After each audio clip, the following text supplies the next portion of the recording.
Good afternoon, everybody. It's me, Reynaldo, the co-creator and mostly word guy on the Tabletop RPG Break, and I'm here to celebrate the release of our beta PDF, as well as talk a bit about the setting of the game.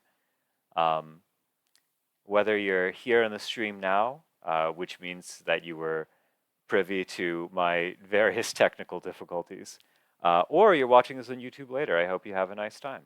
So, why don't we go ahead and start? All right. Anyway, I'm starting our little discussion here. This is in the settings section of Brake's book. It is a document known as the Octia Scroll. Um, and obviously, we tried to be kind of evocative and a little bit mysterious when it came to what we included as far as the history of Break and Outer World's various aeons, mainly so that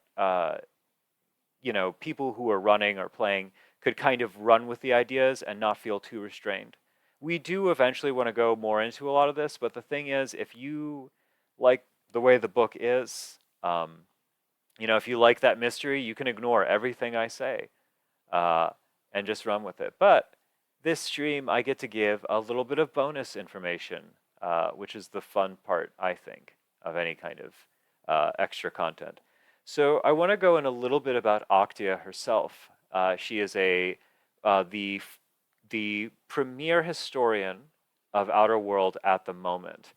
Um, she works for the Hellenical Archive, which is a sort of a both a both the name of a big library on Stoffeld, which has a lot of different old texts and that sort of things, as well as a sort of alliance of scholars and other nerds who are trying to catalog Outer World and do the best they can.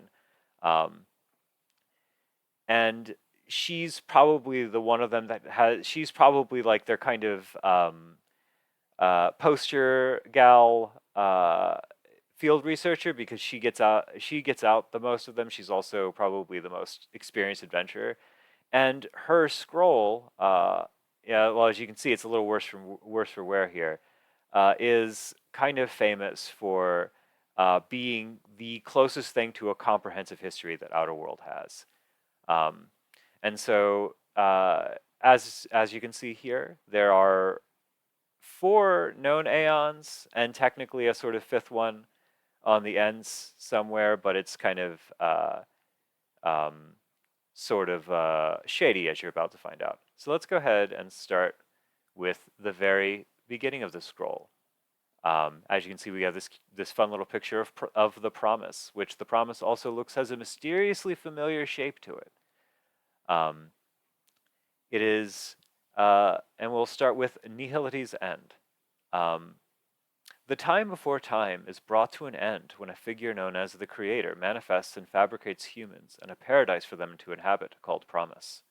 He leaves for reasons unknown after sealing his creation away inside a protective sphere. I like that we put quotation marks there. Um, the Creator's assistants are left behind to protect the Promise and from the unshaped ones. The unshaped are described as beings of pure potential who scuttle across the surface of promise covetously, imagining what may lie within. Um, and so, something that this brings up here are the unshaped, and unshaped does show up later in the adversary section of the book. Um, they are fun. They're kind of a combination of a lot of different things, but they're more or less these creatures that I say creatures. They're these sort of entities that embody a particular concept or theme, and they come in a lot of different like levels of potency, and the weakest among them embody something pretty specific. For example, the example in the main book is Belzub, and he embodies basically creepy crawlies. He embodies the scuttling vermin, the insectoid, the buzzing in your ear, that kind of stuff. And he can take form of basically all the forms he can take are really gross bug stuff. But uh, he's also kind of like the um, an example of a weaker one. Stronger unshaped embody much broader concepts, and I will probably be going into them in supplements and that sort of thing. But I'm encouraging players to, or GMs and stuff, to kind of come up with their own. Um, yeah, so as you can see, this little, there's a little error here where there's supposed to be numbers. Ah, Gray's here, and he's doing a little sad face because he noted they, as pointed out, don't worry, we've got a couple hiccups. That's fine. The book's out. The important thing is it's playable. There's just some stuff we got to scrub. Anyway, these will have numbers. For those of you, by the way, as I've seen a lot of questions about these, and we've answered it a bunch of times, but it's also like just scattered around. These little dice here and there are, if in case you're playing, you have your book but no dice, and you can flip to a page and get a number. Unless you ended up on this page, for example, and then you'd have no numbers. And that's because you're right next to nihility, right? That's why. It's thematic. Don't worry, Gray. It's fine. Anyway, so the unshaped really want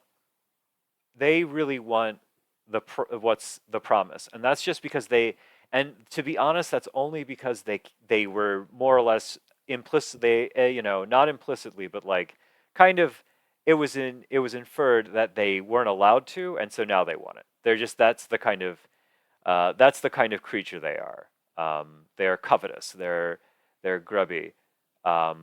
They want the stories to always be about them. Um,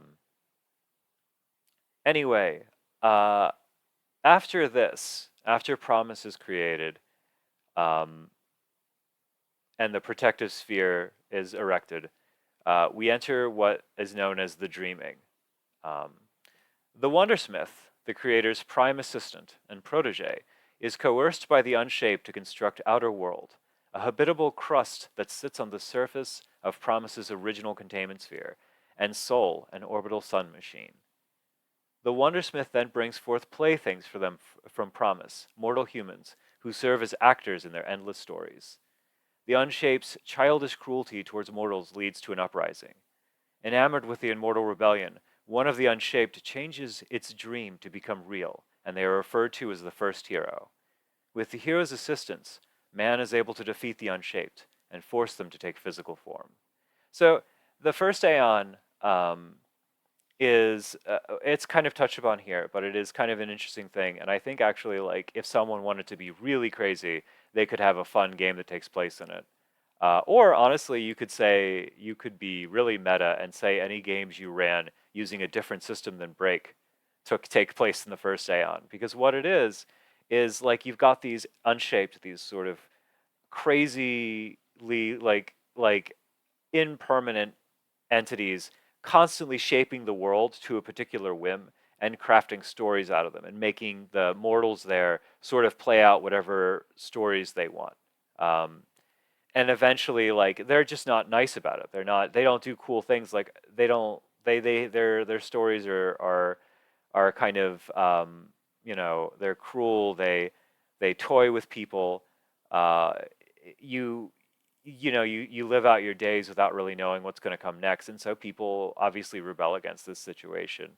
Um, and it probably still wouldn't have worked out, except one of the unshaped becomes the sort of like has a lot of affection for humans and fights on their side, and that's First Hero. And First Hero will come up again a lot more. But anyway, after they're defeated, and there's a lot of fun things that come up into how they were beaten.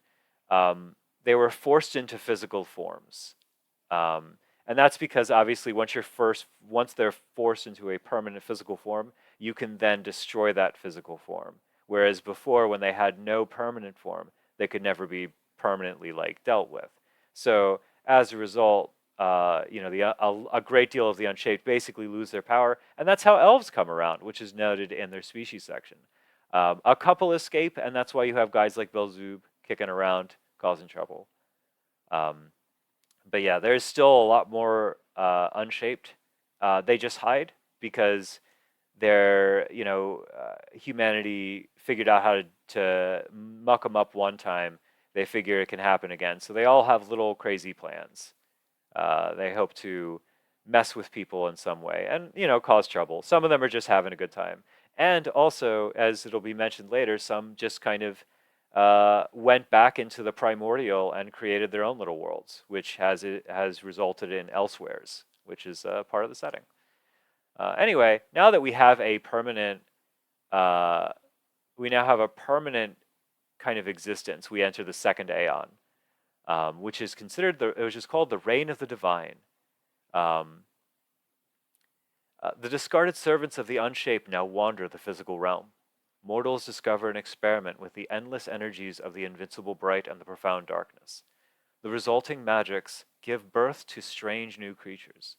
The strongest of these creatures quickly assert their superiority over humanity and pronounce themselves the divine rulers. The first hero is notably absent in the face of this new tyranny. Mortals stand alone in their battle with their divine masters. After much violence, it is ultimately humanity's risky and ingenious use of magic that enables them to banish and contain the divine rulers behind the heaven seal. It's okay. Here we have a lot of other, you know, concepts dropped and that come up in the main setting. Um, a good way to put this is essentially people figure out how to shape magic and spells and that kind of stuff. And because they don't have like a formal way of doing so, like you'd see later on with like spell casting and everything, they were just kind of throwing stuff around and seeing what sticks. And in sort of those random experiments, they ended up creating these sort of egregores, like sort of godly beings created from their own consciousness and stuff. And said beings sort of took over in the same way that like in a lot of science fictions they think that the robots are going to take over or whatever. They were like, oh, we're very smart and we represent like your true desires, so we should be running things. And they kind of make a fun, well, I say fun from an adventure making standpoint, a fun set of rules called the Celestial Order, um, which and they sort of try to like give order to what was a pretty chaotic situation. Excuse me, taking a sip of my drink. Um, but much like the unshaped before them, even though they're kind of the opposite end of the spectrum, whereas the unshaped wanted to have kind of limitless fun with, potential, uh, the divine rulers wanted to contain things in a much more rigid state. And in doing so, ended up being very tyrannical. They were opposed by a lot of different humans. One of them is the Aken, who is also the very first battle princess.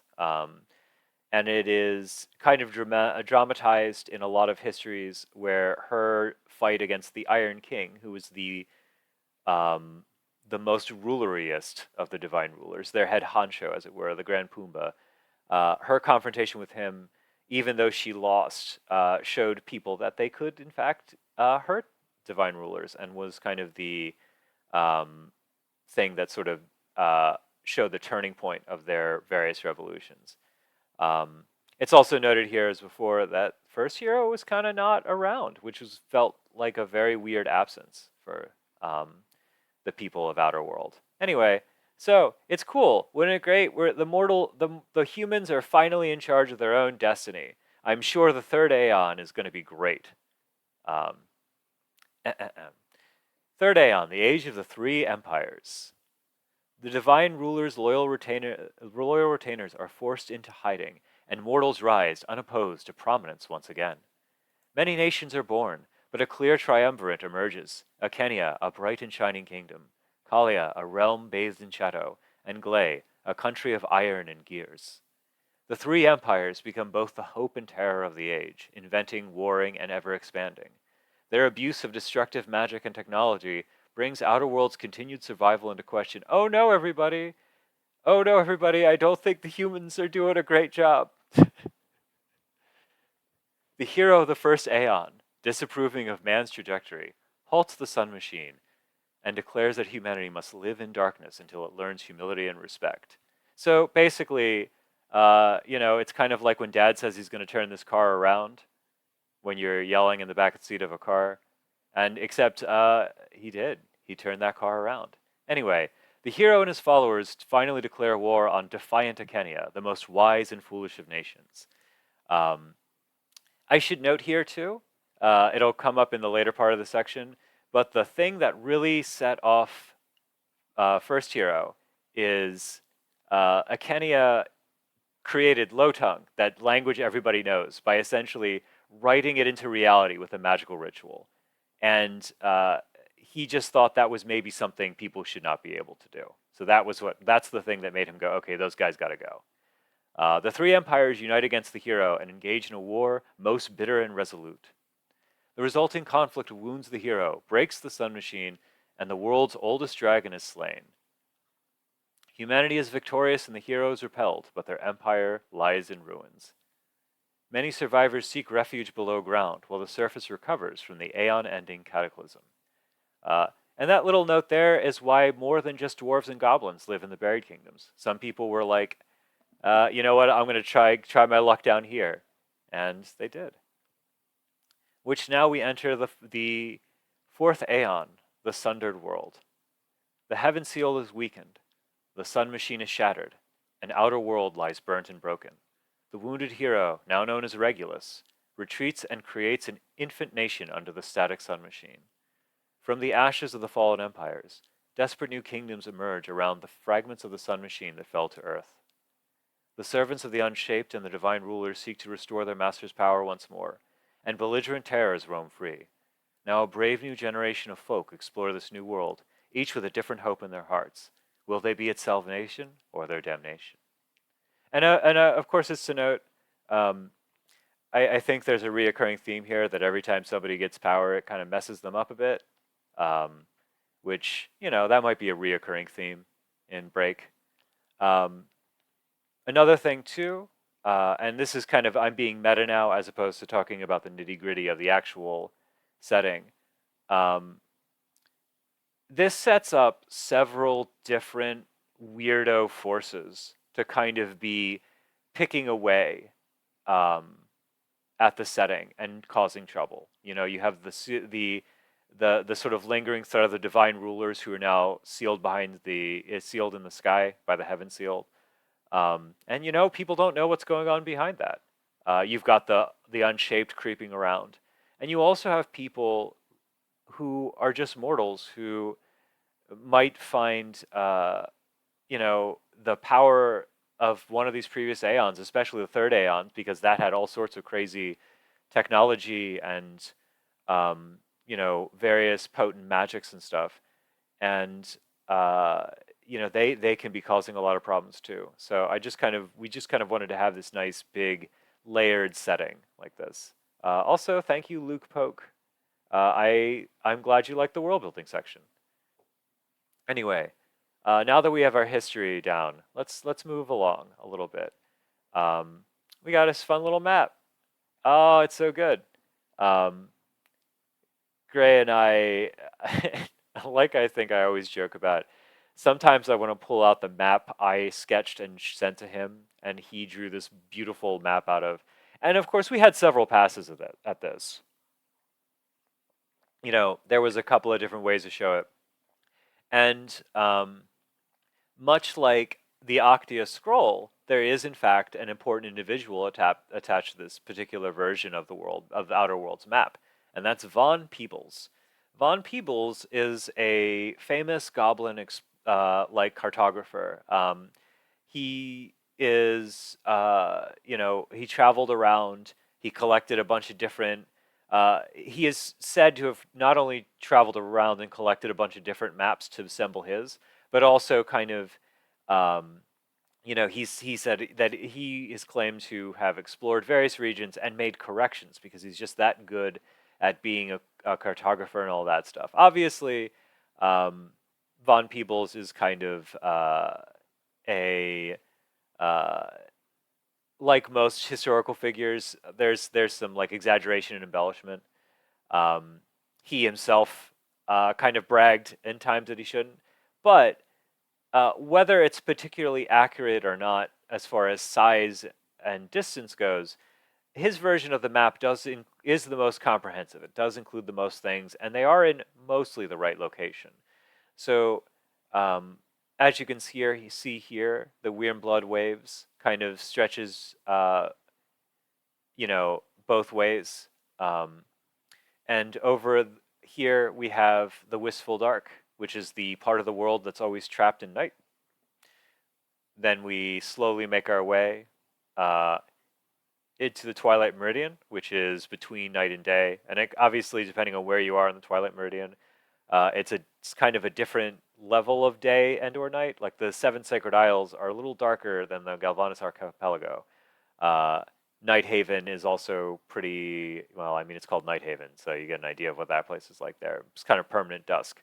Whereas, like if you're in Stoffeld, it's noon all the time, baby. It's always lunchtime in Stoffeld. Um, Whereas you get to the kind of closer to the dawn as we get to the Blazing Garden, which is also where that nation, the Soul Alliance, that first hero created is. And that's where, technically, where the Sun Machine really is, where my little arrow is pointing right now.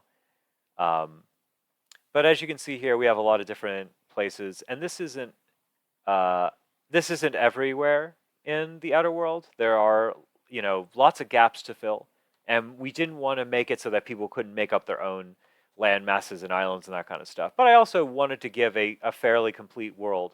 So in case you just wanted to use it out of the box, you would have enough stuff to play around with. Something to note here, up here we have the Buried Kingdom. And the Buried Kingdom doesn't have a laid out map yet, and that's because the Buried Kingdom is a pretty, like, even though it's smaller, technically, than the rest of the regions, it's very densely packed and has a lot of stuff like subway trams and like train stations and all that stuff. So that'll come up in probably its own supplement. It's a fun little place. Um, so that is Outer World. Big fan of this map once again. Great job, great job. Um, as you can see, I pointed out here, this was my insistence with the compass. I like skywards, stonewards, duskwards, and dawnwards because I'm the kind of guy who likes everything to have a weird fantasy word to it. If you just want to say north, south, east, and west, that's perfectly fine. It's not gonna. No, I don't think it takes away from the game at all. Uh, and this, we do have a nice little approximate intercontinental travel times. You will notice that Outer World is considerably smaller than Earth.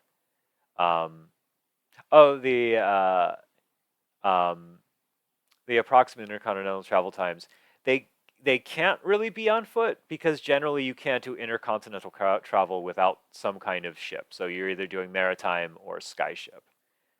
Um, but like you can't really walk across. Well, I guess you could walk across the shadowed sea if you were determined enough, and you could breathe underwater.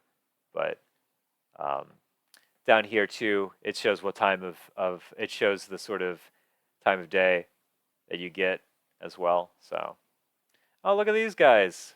Ah, anyway, I'm not going to go through. I'm going to do more of a broad overview of these, just because like reading through every single one of these might be a little rough. But I'll try to do some of the more interesting stuff. Um, The furthest continent from the Sun Machine, a dark and melancholy realm filled with an equal measure of fear and hope. And that's the Wistful Dark. I should have said that first. The Wistful Dark, some nice meta facts about the Wistful Dark. When I started writing Break, way back in the day, when it was just a bunch of notes in a spiral, the Wistful Dark was actually the name of the game because originally this region was the very first thing I came up with. And I will say that it is a personal favorite of mine because of that. It's something that of them it is the whole of Outer World kind of exists in my brain, like as a place, like in the sense. But the Wistful Dark is the clearest and most obvious to me, and that's just because it's been in there the longest. Um, we have some fun things here. This is a night. There's you got to hear a night wall Yeoman looking out to the night wall, which is uh, kind of like where the light of the star shards end. We've got the fungal forests. We have a nice shot of a shard city. And I should point out the star shards are bits of the sun machine of the crumbling sun machine that fell to the Wistful Dark while the Regulus made his retreat during the third cataclysm. And those stones still shine brightly, and that's where the kingdom of Shard has basically built these shard cities around these fragments of the Sun Machine. Um, and so you have people there kind of trying to live as normal life as you can in that situation.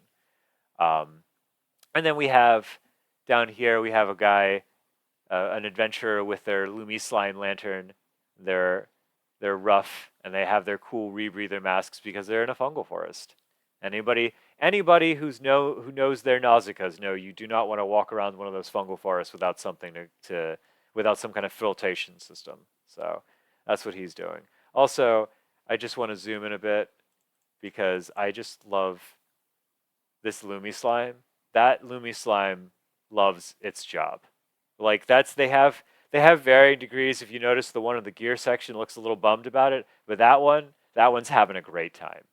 I've we all could do with that kind of positivity in our lives. Um, Something here too. We kind of go with like some of the sights and sounds and the regional dynamics. Um, these here we tried to do to kind of give a broad overview of each of the places. Um, and then we have some fun plot stuff here, like the heaven seal can be seen in the darkened sky. It's cracking. It's almost like at some point I want to do a supplement where you have to deal with divine rulers or something like that. Um, the also mentions the ruins of Akenia and Kalion, which are the two of the three empires that were here in this particular region.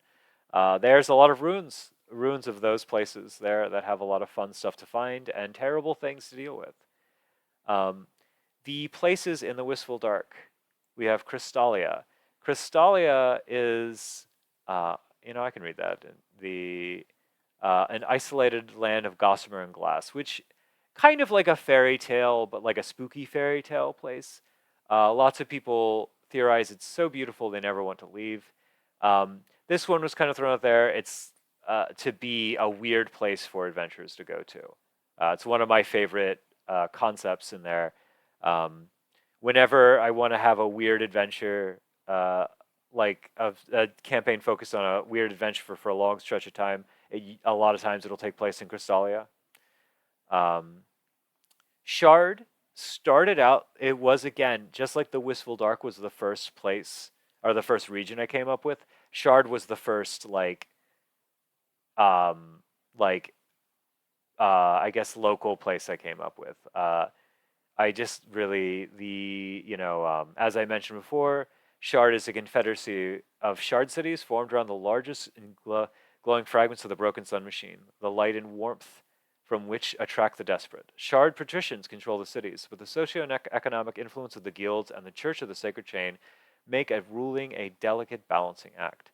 And that's kind of fun. All three of those, like factions, at some point we'll get into when we do more on Shard, but they're constantly vying for power, and none of them are the good guys. I should say the patricians, the guilds, and the Church of the Sacred Chain. None of them are what you would call heroic, and that the reasons of which will come up later. But I also think that's fun because the good guys are on the ground if they want to be the players and their allies and that kind of stuff.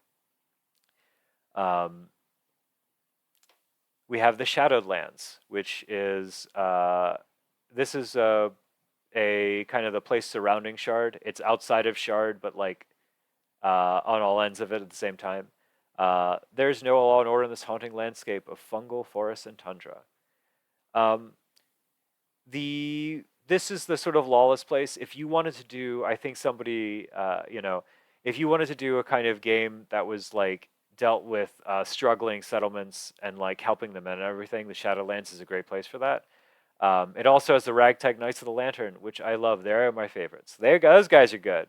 But they're guys who they're called the Knights of the Lantern because they carry around lanterns because the Shadowlands is always dark, and so they try to light the way for people.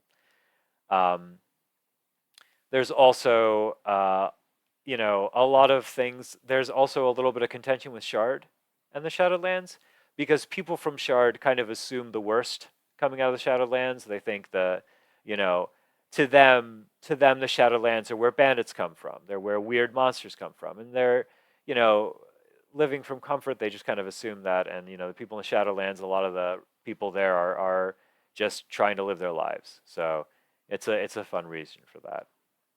Um, the Eaton Isle. Oh, that's a good one. So uh, I will say the Eaton Isle used to not be Eaton. Obviously, it used to be a place. It used to be a nice place. Um, Cybersoul asks if there are any snowy regions.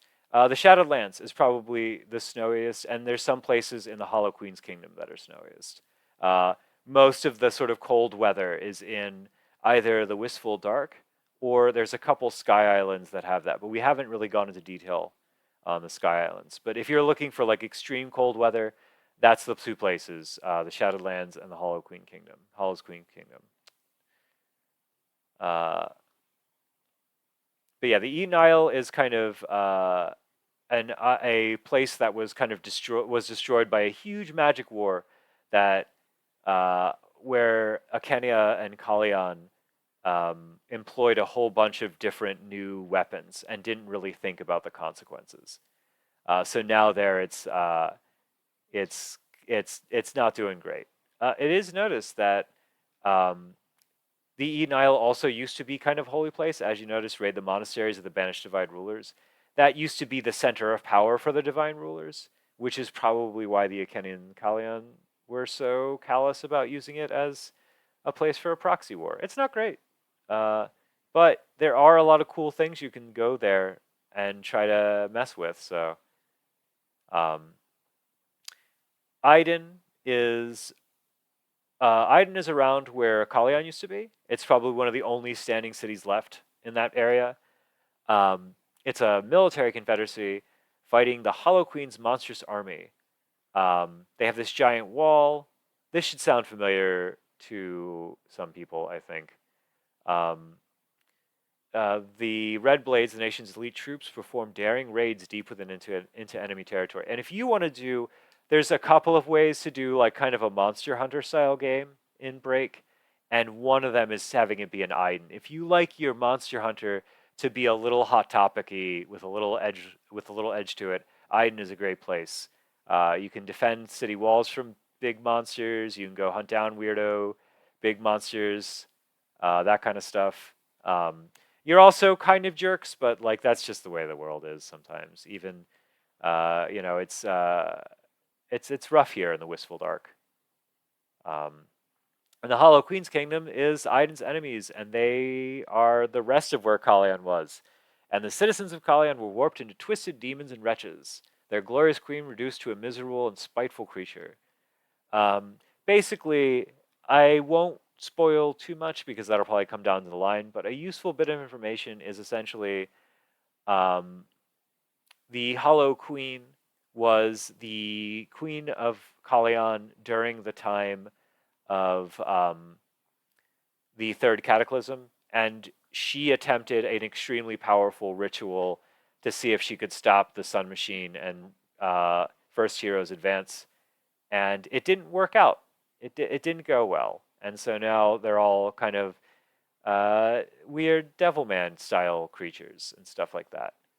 Um, there is a fun faction from the Hollow Queen's Kingdom called the Beloved, which are essentially they can blend in with normal folk, and they sort of try to infiltrate other regions and spread the Hollow Queen's like uh, well, they say they're trying to spread her plan, her agenda, but like it's kind of garbled, so they kind of do what they want. But they are a fun little faction. They Another side note, Gray really likes them a lot, and so they'll definitely come up. He already did some pretty cool pictures for them. So that is the Wistful Dark. I'll scroll down a little bit more. We have the Twilight Meridian. As you can see, the Twilight Meridian is a much literally brighter place than the Wistful Dark. And that's because they actually do have some sun there. On the cusp of dusk and dawn, the Twilight Meridian has no dominant landmass, but is instead a series of diverse and interrelated islands. And I also wanted to have a place with like lots of maritime travel, and part of that's because um, I really like the Wind Waker a lot and Pirates of Dark Water a lot. So I just thought it would be a fun way to do that. Um, As you can see, we have all sorts of cool little maritime stuff going on here. Some of the islands are floating, so you have skyships and that kind of stuff. Lots of trade because they have islands and trade empires and that kind of stuff. And being between the Blazing Garden and the Wistful Dark, a lot of the trade between those two regions are facilitated via places in the Twilight Meridian. Also, here we have a cool little shot of an old mechanical spot, and that's because that's in Stoffeld, and that's because where Kalyan and Acania were mostly in the Wistful Dark, um, the technocracy of Gley um, was located in some of the islands in the Twilight Meridian. And so there's a lot of much more traditional looking technology kicking around in this region. Um, you know, some fun regional dynamics here is their free coin rules, which again, none of the places in Outer World are optimal right now. They're doing better than they were in the time periods where things were exploding all the time, but obviously mercantile interests are huge in the Twilight Meridian. As I mentioned, trade is such a big deal. Independent island cultures collude and compete with one another.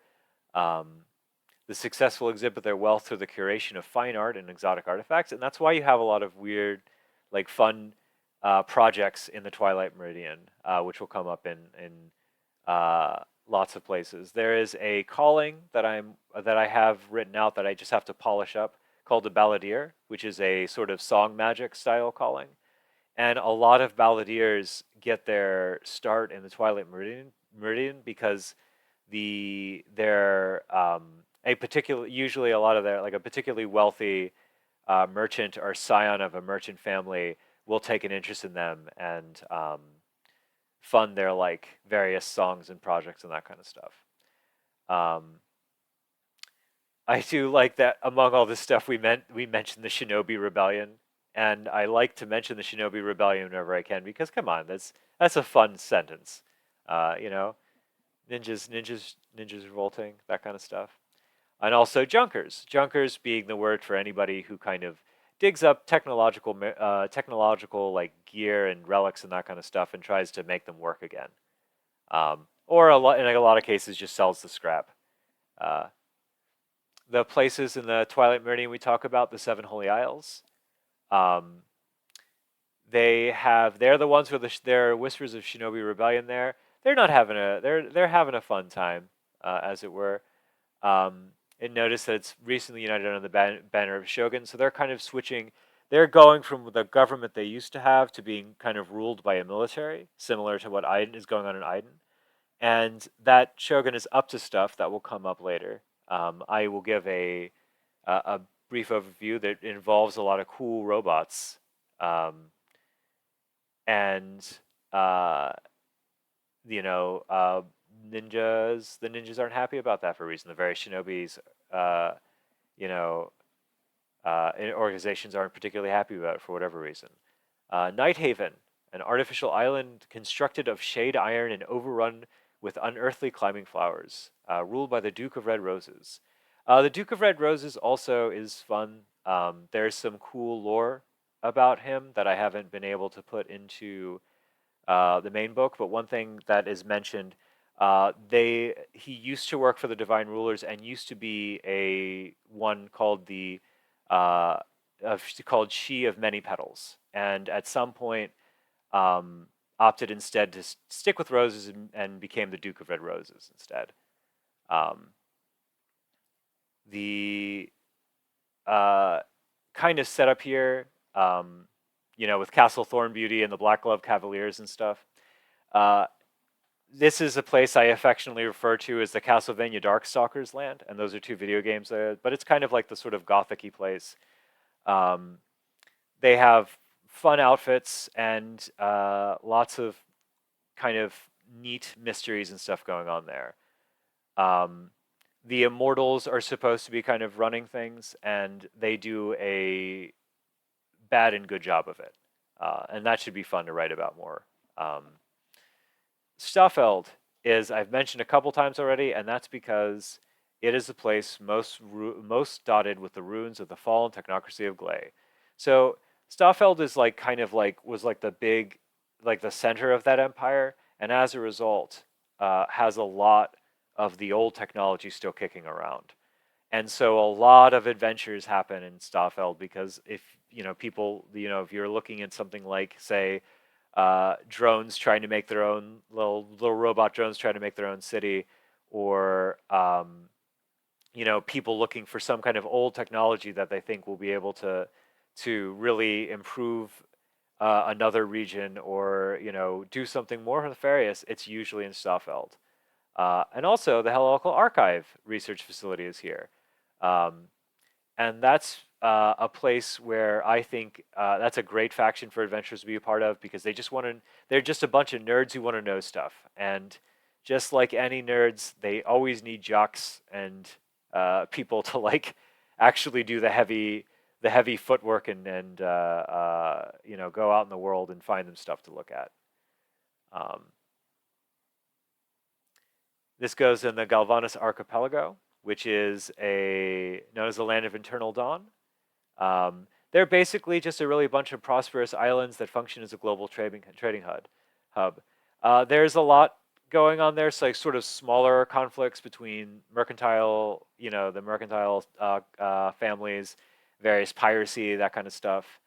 Um, Something that doesn't really get stated outright, but is true about Galvanis. One of the reasons why they are so prosperous to this day is because while everybody was kind of, taking turns exploding during the other three cataclysms, um, Galvanis was kind of untouched by that. They've always, because of their position in the world, and because of the way they have kind of accorded themselves with the rest of the world, with the rest of outer world, they've kind of avoided a lot of the more devastating stuff, and as a result, they're doing pretty good. So um, that's also a good place, I think, for adventurers to start out in.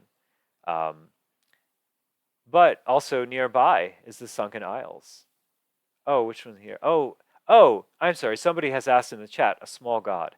So, small gods are like the divine rulers. If the divine rulers were the big gods with like the sort of running stuff, making celestial decrees and that kind of stuff, small gods were little were deities that are kind of assigned to something very particular. Like, for example, you might have a small god that's a city god, or a small god of a particular, like, um, the snow in a particular region, or a small god that makes sure the clouds get produced in another region, and that kind of stuff. They're kind of the lower ranking bureaucrats of the celestial order. And so even though the divine rulers were banished, there's still a lot of small gods kicking around doing their jobs. Imagine, if you will, and I'm going to tell this in the most ridiculous way possible, but imagine, if you will, you're an office worker, and one day your director, and almost all the CEO and almost all the VPs of the company are thrown out a window by someone. Um, and you just kind of keep working because, I don't know, man, even though that happens, like, someone's got to make sure the trains run on time. And that's what small gods are. They they're the sort of rank and file rulers that are the rank and file divine that are still kicking around. Um, More about them comes up with the immortal genus, the genus calling, which is a calling that'll be coming up in a book with a bunch of ones like that. But they're fun. I like them. So anyway, back to the Sunken Isles. This is another place that the technocracy was big into, and that's because they made it. They were literally artificial islands created by the technocracy of Glaze. Um, they thought it would be a fantastic way to make more of an empire without conquering anybody. Um, and that was actually going pretty okay until Regulus sunk them with the Sun Machine. And so now they're underwater, and now, as it's noted here, there's strange undersea inhabitants, and they also have sea witches down there. So It's actually, I would say it's not going great down there, but compared to the rest of the outer world, I think it's okay. You know, like it's a risk reward situation, right? You could hang out with mer people. You might get turned into like a shrimp by a sea witch. You know, it's how it goes. Every place has got its down. It's got its ups and downs. So now we're on to the Blazing Garden, which has some really wonderfully bright pictures here. We've got like some good stuff of the foliage and the flora and the fauna of the Blazing Garden. Because the sun is always there, things get really big. This includes the trees and um, the creatures. We got a fun thing here, the Thunder Sands, which is like a large desert region, which we get a cool Orokudo. We've got an emissary of soul, sort of preaching.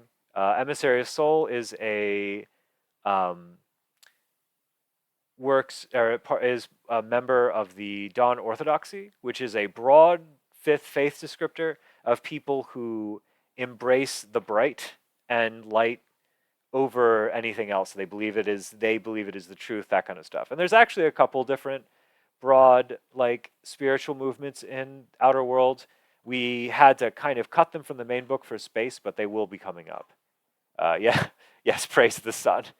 They're doing the little praise the sun thing. I do also. What always cracks me up about it is because the emissary soul in this picture is a chib. They have a little like stand, which is one of my favorite little pictures there here. And also, of course, you see the sun machine itself. Um, whoever took that picture is not following safety regulations. Everyone knows you're not supposed to stare directly at the sun machine.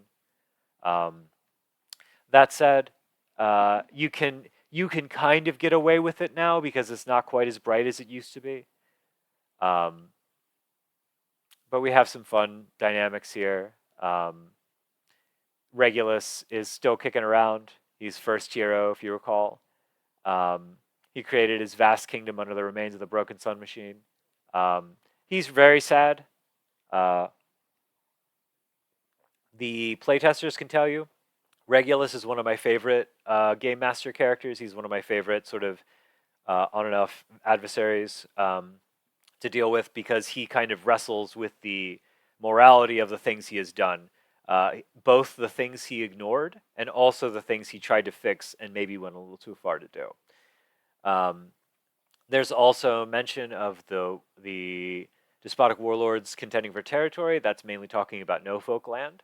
Uh, you know, the ancient civilizations lament the dwindling number of draconic elders, which is mention of Taga, and the shipwrecked off-worlders integrate with outer world's indigenous folk, which is um, the Rhyneko, who came from space. Who would have thought it? Cat people coming from space. Crazy. I'm sure no popular media has done that. Um, we have people in the chat asking how do people tell time in this world? And I get that question a lot, and there's a couple of answers. For the most part, clockmakers are a big deal. Water clocks, that kind of stuff. Big hourglasses, which I guess are more like day glasses if you think about it. Physical timepieces like that tend to be pretty important, and they tend to be included in every small settlement if you can help it. Um, People also just kind of go by vibes, for lack of a better term. I think one thing I note a lot is people in Outer World are just much less strict when it comes to time than we are, because they don't really like measure their days out as strictly. It's like if you have work to do, and as long as it's done, it doesn't matter. You kind of go to bed when you're tired, you eat when you're hungry. Um, unless you have a particular job or live next to a timepiece, you might not even think about it for most of the day. Um, it's one of my favorite things about the setting because I think it's one of the things that explains why Outer Worlders um, come off as a little weird to people from the other world, which is which is obviously much closer to our world. Um, because they just see the world differently because again they're not like me checking to make sure I'm streaming at 1 o'clock. They're not going, oh, I've got to get up, that kind of stuff. And there's good and bad that comes with that. But yeah, that's the long answer. The short answer is again, lots of physical timepieces, water clocks, hourglasses. Some of them can use the sun machine. Some of them have magical ways of doing so. Um, there's also, of course, natural indicators like birds calling and that kind of stuff. Um, anyway, on to the places in the Blazing Garden. The Soul Alliance I mentioned already. It is named after the broken sun machine that hangs above. The Alliance is unified by the uncompromising vision and might of Emperor Regulus, the first hero. And it is sparkling capital's Aeon, the mightiest city, which is a great place. This is the Soul Alliance is I looking forward to getting to that because I think it's one of the harder places to run a game from out of the box because it's so regimented there. Um, there's a lot of opportunity, um, kind of in a non-lethal way. Like you can have a lot of arena battles and sports and that kind of stuff. But also, for example, you might be, as noted here, the alliance is very well structured, so you might be going between cities to find something in particular. Um, and of course, in doing that, if you're looking for anything important, you might attract the attention of someone you don't want. So there is still a lot of cool stuff to be in the Soul Alliance. It's just because it's much more, it is both safer and not than other places in the in Outer World. So I think it can be a challenge, but it is fun.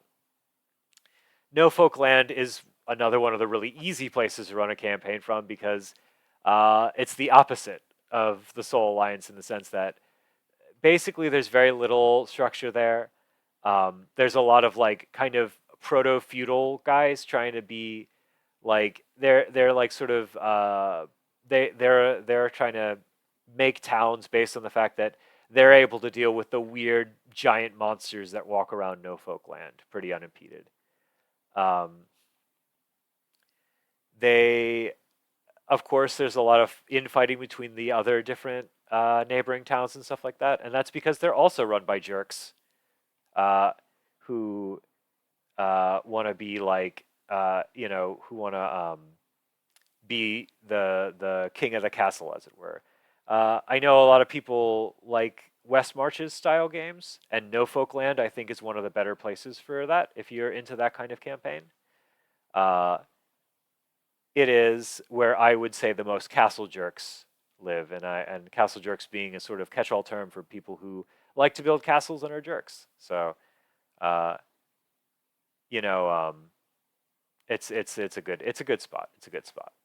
The Pride Coast is a small nation that was kind of the Rhine Echo kind of when they crash landed, they kind of crash landed there and sort of spread out and didn't really like ask. They just kind of like claimed that area as theirs. So um, it's not they're not having a great they would say they're having a great time, but anybody who is not part of that sort of Rhine Echo, Pride Coast kind of Nyanko uh, clique is probably thinks they're kind of jerks, which is fair. Um, there's a lot of fun to be had there, as noted here. There's Star Trek technicians that are trying out old tech. So Star Trek technicians are people who are attempting to understand the old starship technology and sort of stuff that the Rhine Echo came out of, because over the course of their couple hundred years or so of being there, um, the sort of understanding of those devices has eroded a bit, and so they're hoping to kind of better get it. It's just a little hard without other comparable technology kicking around. Um, and also, too, this is where most of the bumpos in the world come from, because that's where most of the ranching happens. There's plenty of grass for bumpos to munch on. And if you don't know what a bumpo is, I suggest you look in the companion section of your break book and behold their glory. Now, they're these sort of big beasts of burden, and they look exactly like their name sounds. Uh, Taga is the sort of the dragon island because I feel like there's I just wanted to have a dragon island. um, Something noteworthy here is that I am a big fan of the Breath of Fire series of games, and I don't talk about them quite enough. And Taga is the place most influenced by the Breath of Fire series. Uh, to the point we have stuff like draconic shrines and that kind of stuff kicking around there. When I get to writing more about it, I'm going to be introducing a genus calling. When I say genus calling, that's a calling that's both a calling and a species, kind of like the old monster classes in in old D&D. That is kind of like a sort of uh, dragon scion, which is like a person that can transform back and forth into like draconic aspects and that kind of stuff. I have a particular playtester who's really excited about that one. Um, and then finally we have the Thunda Sands, which it is said that you say Thunda every time. Um, they are home to the unruly but courageous Thunda barbarians. Uh, um, Basically, if you wanted to have like a sort of Conan the Barbarian, He-Man, uh, Thundar, which is where Thunda comes from, Thundar the Barbarian, this is the place to do it. There's a lot of just big, beefy people fighting over weird stuff and oases and that kind of stuff in the Thunda Sands. And they also have to deal with uh, like resurrected overlords, which might be like I don't know, if you could think of like someone like Mumra the Ever Living and that kind of guy, they're kicking around in the Thunder Sand. So there's a lot of fun, dumb fights going on there. Um, it's like I can't wait to write about that one because of the places in the outer world, it is the most toysy. Like when I say toysy, I feel like if Gray and I had the capabilities, if I wanted to do a boisterous, silly 80s toy commercial about any of the regions in Break, it would be Thunder Sands because that's what they do there. So if you've ever wanted to play a game which felt like you slamming He-Man figures against one another when you were a kid, that's probably a good place to start. So we're moving on. We go to the Buried Kingdom, which this one caught me off guard because this has a bit of new art here. Specifically this one here with the torn up war machine and stuff, uh, which should give you an idea of how things are going in the Buried Kingdom. Um, an endless battle rages in the burrows and caverns of the Underland.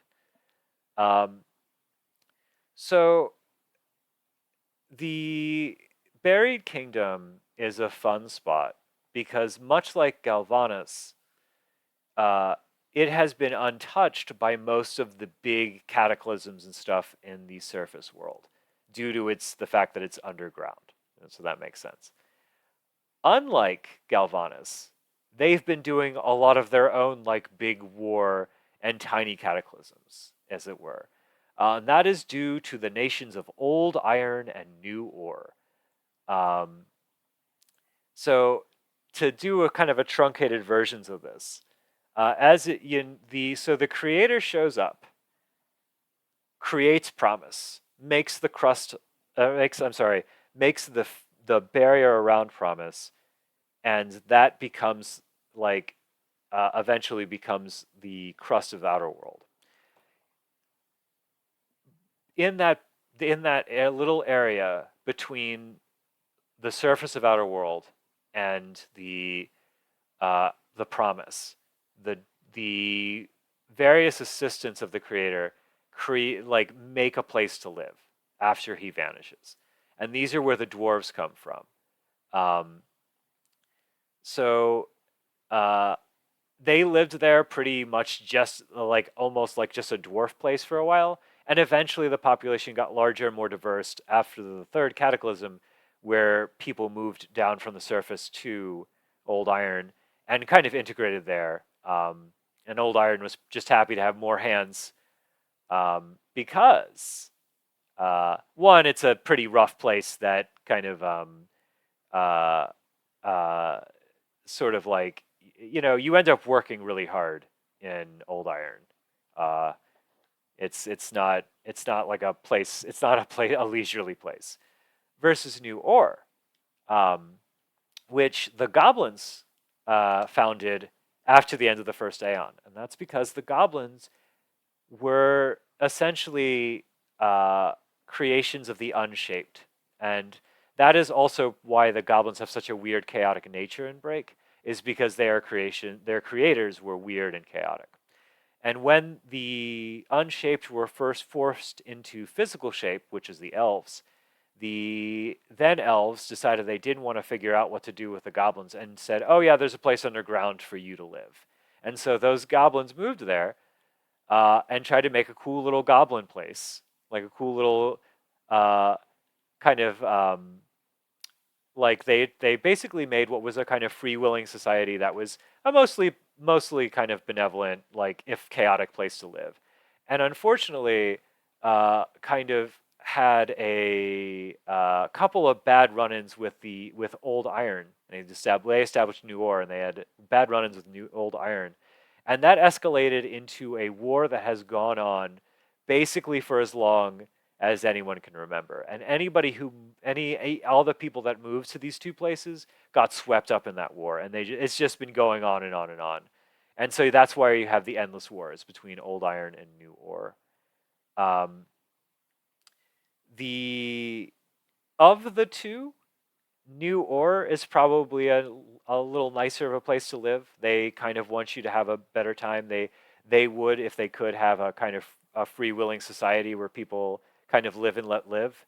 But they are kind of there is a lot of like rough stuff there because of constantly dealing with Old Iron, which is a much more militaristic and much more well armed place. So it's kind of rough going living there too. And a lot of their fighting takes place in the tunnels, which are the contested railways and abandoned warrens between Old Iron and New Or. Um, it's rough enough that there's all this like guerrilla warfare and stuff taking place in these old tunnels and stuff like that. Worse so that there are people who belong to neither country, nation, who are doing their best to live there and get caught up in the crossfire there. So it's there's a lot of chance to do good there, but it's also pretty hard. There's also a lot of weird monsters wandering around those tunnels for various reasons. But there are some cool old tunnel sages, which are going to be fun to write about. Um, Lost Crystal is a place that's distant from both Old Iron and New Or.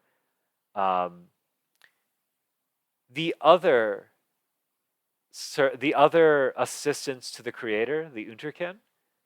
Um, the way I would put it is that the dwarves were kind of the like forgers and the handcrafters and like the engineers for the creator, whereas the Unterken were like the dreamers and the architects and that kind of stuff.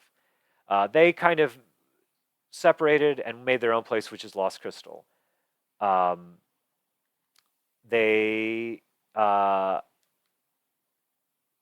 kind of like they are intentionally isolated from either of those places because they don't want to involve themselves with that conflict, um, which is understandable, but also kind of like obviously if you live that down there, it can be kind of annoying. Obviously, like so, there's a lot of diverse opinions about how about that sort of how they accord themselves in that regard. Um, but there's a lot of cool people. There's a lot of cool things you can see there, and a lot of ancient things that you can see there that you can't see anywhere else. The Utrican were also probably they craft in ways that other species cannot, which will be fun to write about.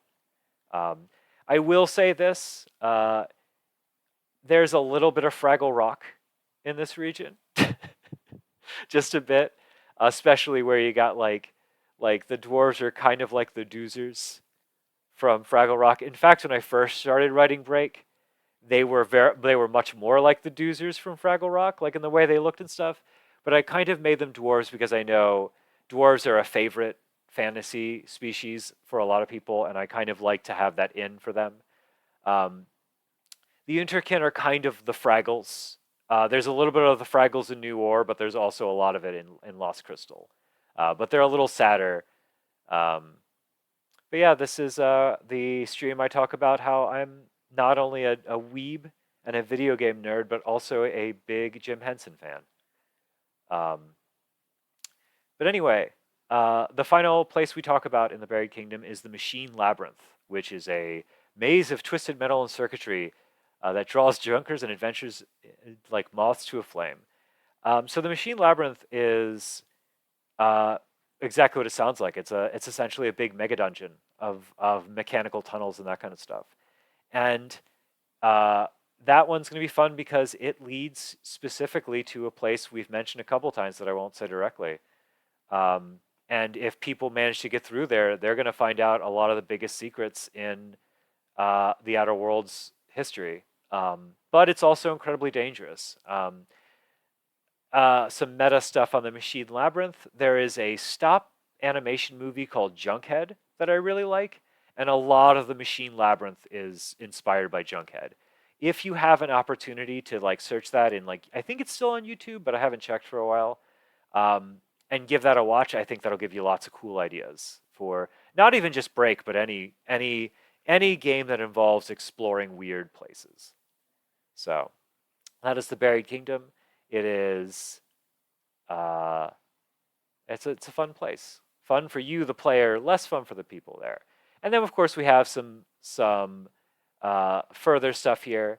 We mentioned the uncharted parts of the outer world, which are, as I've noticed before, when we say it's uncharted, it means it's open for you to make up. I like to think most people in the outer that there there's not so much frontiers. Like people are kind of aware of one another, but there are lots of geographical oddities. There's lots of strange places. And Unshaped might just make an island, for example, that didn't exist before.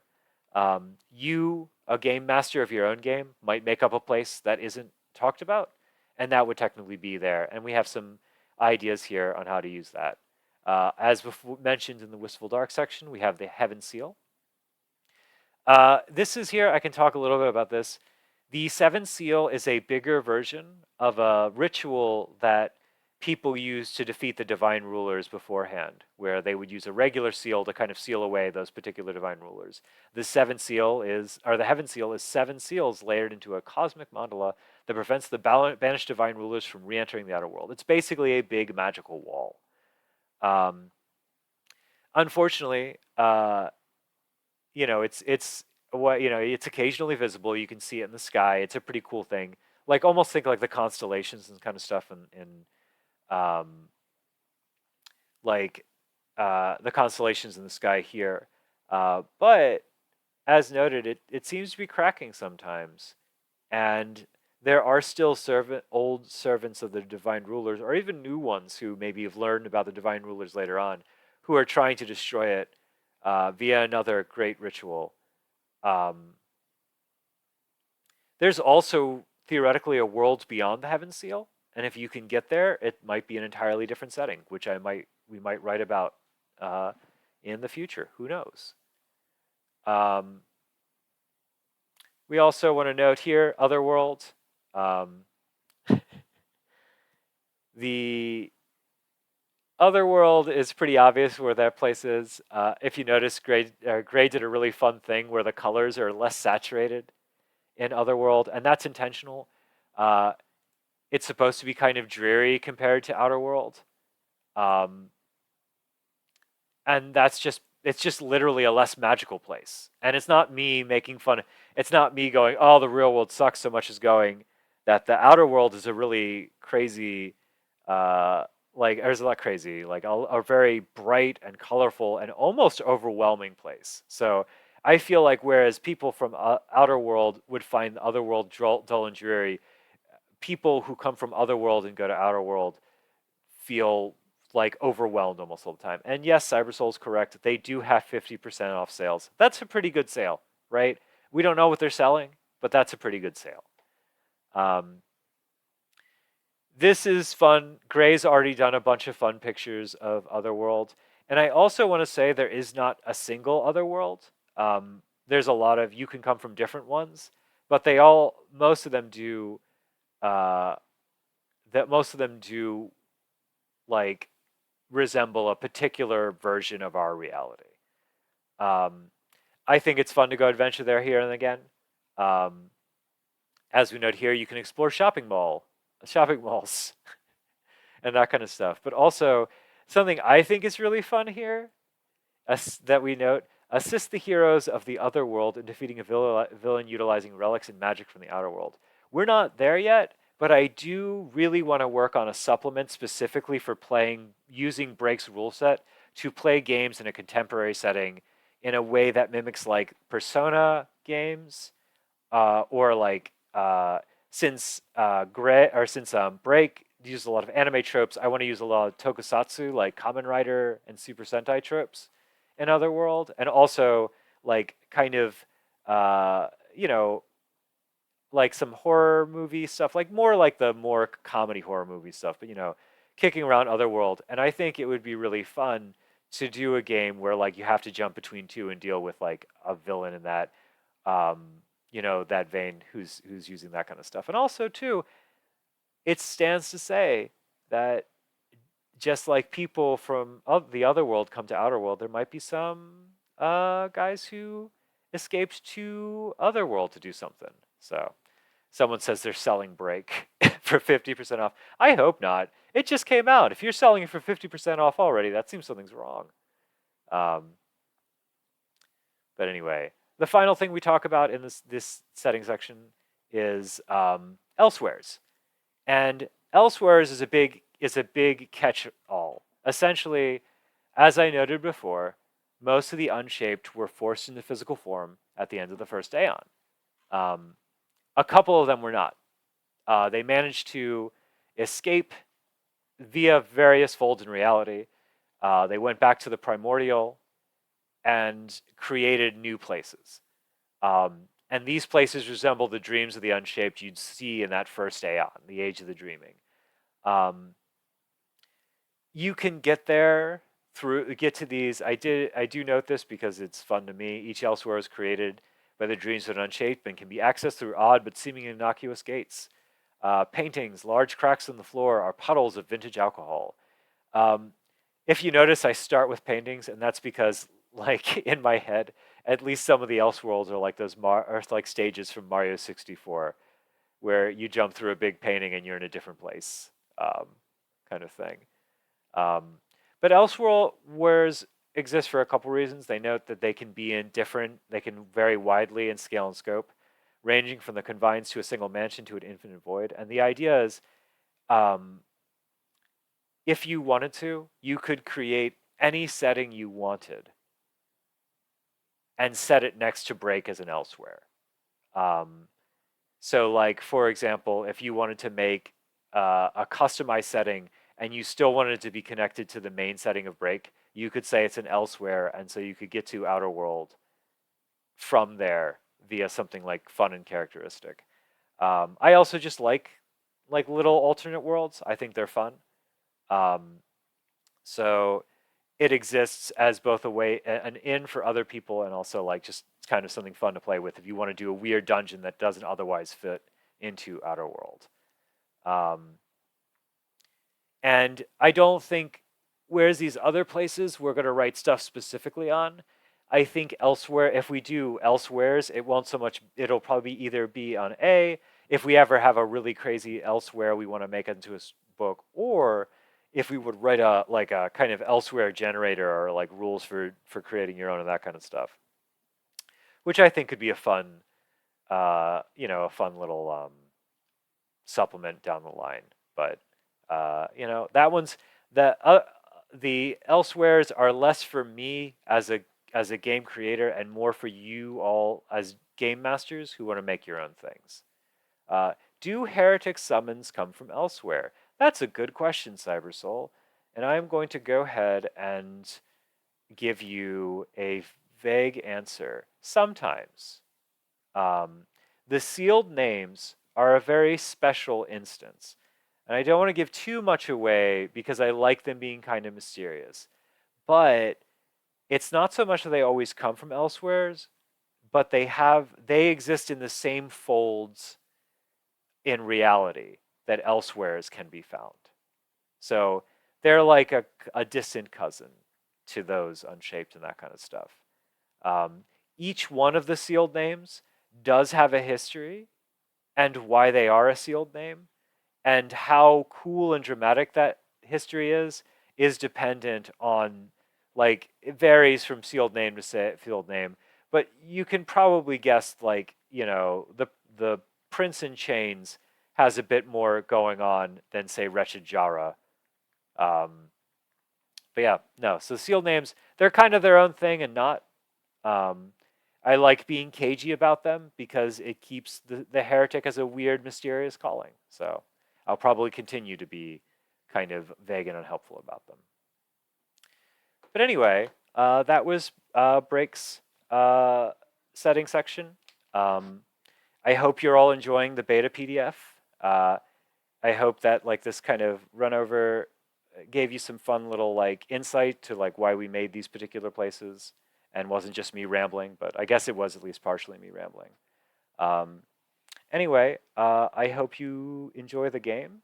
Um, as Gray said in the chat, keep reading, fill out that form, catch little bugs and stuff we might have missed. And eventually we'll have like the finalized PDF and hopefully be the best game it can be. Anyway, I hope you have all a great day, and I'll see you all some other time.